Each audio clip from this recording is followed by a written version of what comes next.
yung feeling ng child ng belongingness sa family. The stronger yung feeling ng belongingness sa family, the less need the child has to look for a partner. And a last factor probably would be yung insecurities ng bata. The more insecurities the child has, the more mag-a-admire siya. Kukuha siya ng opposite sa kanya. Si Pops na nga kaya ang sasalubungin natin ngayong gabi. Abangan niyo yan mamaya.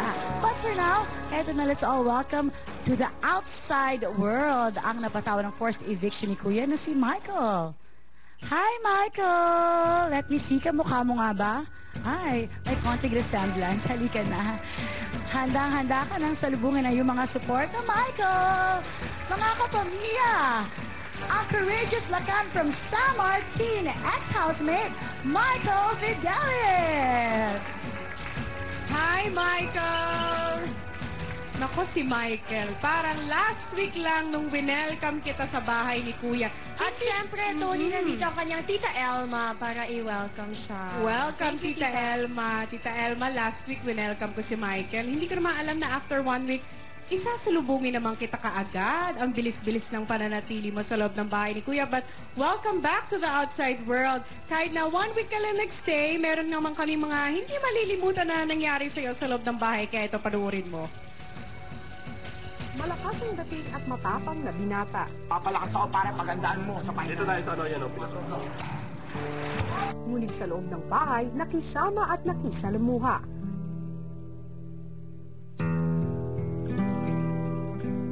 Sumubok sa hamon. Tinanggap ang mga pagkakamali. Nakibagay sa mga bagong kasama. Isipin mo kung anong dapat gawin at tamang gawin. Oo. Pero dahil sa hirap ng mga napagdaanan sa buhay, Hindi pa masarap yung buhay sa labas. marami ring pangarap na gustong maabot. Marami pa akong pangarap na dapat yung taparin. Gusto ko sila kung bibigyan ng pagkakataon eh. Bibigay ko na lang kay Papa kasi nawa na ako eh. Nawa lang ako sa kanya. At kahit ilang araw lang na malagi sa bahay ni Kuya, may mga natutunan. Maging responsable. Maging totoong tao talaga, Kuya. Natuto naman po ako kung naalaman ko kung ano po yung kamalian ko nagawa. Tuloy lang sa pagsabak sa tunay na buhay. Michael. Muli, Michael, maraming salamat sa pagiging bahagi mo ng Pinoy Big Brother Team Clash of 2010. Siyempre, dahil hindi ka nagkaroon ng mahabang panahon para patunayan ang sarili mo sa loob ng bahay, ang ilan sa ating mga kapamilya talagang ang tingin sa'yo ay pasaway dahil dito sa forced eviction na ito. Meron ka bang nais na sabihin sa kanila? Saan po? Sa ayan ka, hindi ka na naman nakikinig. Sa taong bayan, Michael. Kasi siguro na-overwhelm ka maraming tao, no? Oo. Ikaw sabi sa'yo, first task mo, wag ka magsasalita. Ay, nagsalita ka naman. Ngayon, tinatanong kita, okay, listen carefully. Hindi. So, anong gusto mong sabihin sa mga tao na tingin sa'yo pasaway? Sa tingin ko po ay, siguro, hindi na, yung wag iusgahan. Kasi po, hindi niyo po alam kung ano yun. Ano po talaga yung sa akin, nasa loob ko. Malalim. Oo, at saka mahirap nga naman talaga sa loob ng bahay ni Kuya. Yes. That's okay. Okay. Tatanggapin na namin yon, Michael, okay? Bianca, tanggap mo ba yon? Tanggap naman, Tony. Oh. At eto, matapos na ni Michael, sino pa ang sasalubungan natin dito sa outside world? Will it be Angelo, Eslov, Patrick, Potts, or Trisha? Mga kapamilya, huwag nyo na itigil ang inyong pagboto because you only have 19 minutes left to vote. Samantala, isang bisitang mahilig mag-text. Yan ang ating pag-uusapan sa pagbabalik ng Pinoy Big Brother Team Clash of 2010 First Eviction Night. Sila ang mga nominadong teen housemate na mapalabas sa bahay ni Kuya. Trisha, Potts, Patrick, Angelo, S-Love. To vote, text DB space name of housemate. Send to 2331 for Globe, TM, Sun and Bayan subscribers. 231 for Smart and Talk and Text subscribers. PBB Teen Clash of 2010. Gabi-gabi sa ABS-CBN.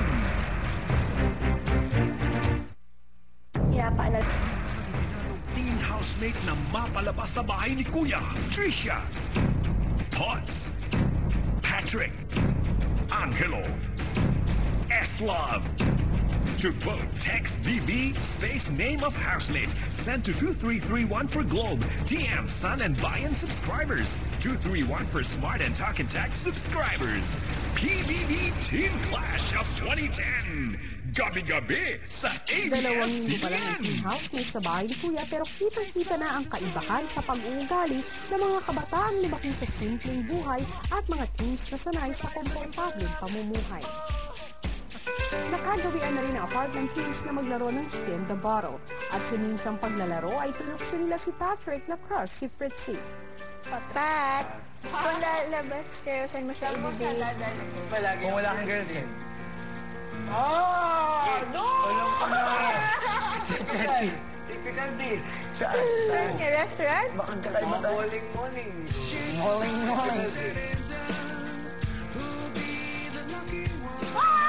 Alim mo. May pag-asa ba sa'yo si Pat? May pag-asa ba sa'yo si Pat? Oo, hindi lang. Oo, hindi. Best friends kami. Oo, hindi. Ano? Uy, naiiyak ko. Hindi lang. Wala. Ano? Wala. Wala sa pag-asa. Ay, meron.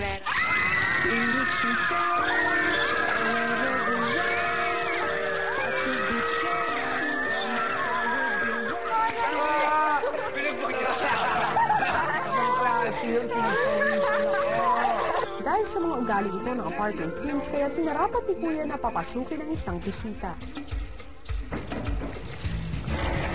Hello. Ang bongga dito. Nakakaaliw ang mga exes. Ay, wait lang. Anong meron? Hi! Ganda niyo pala talaga. Kabayo ako, hindi ako pinapasok lang ako dito para pinapasok mo.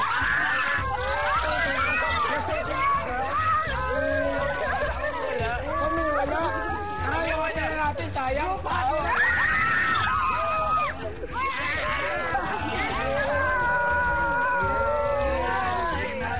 So ano, dito lang ako? Hindi niyo ako makapasok sa loob? Ay, eto na. Wala talagang kama. Wala. Eto na yun. Sa kayo natutulog. Sa kayong pagkain.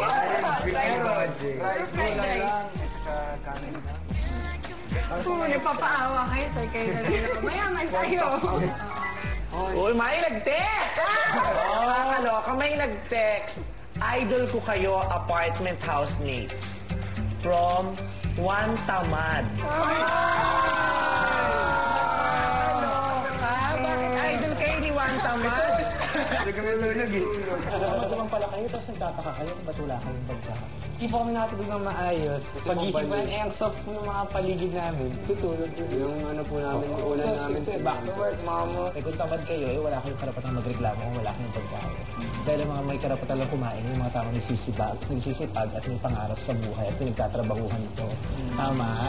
Diba? Kung tulog ka lang ng tulog, huwag ka na kumain. Lunukin mo na lang yung laway mo habang napapanik ito, diba? May nag-text na naman, nakakalo. From Anonymous. Sige, kayo na lang ni Fritzy. Hu.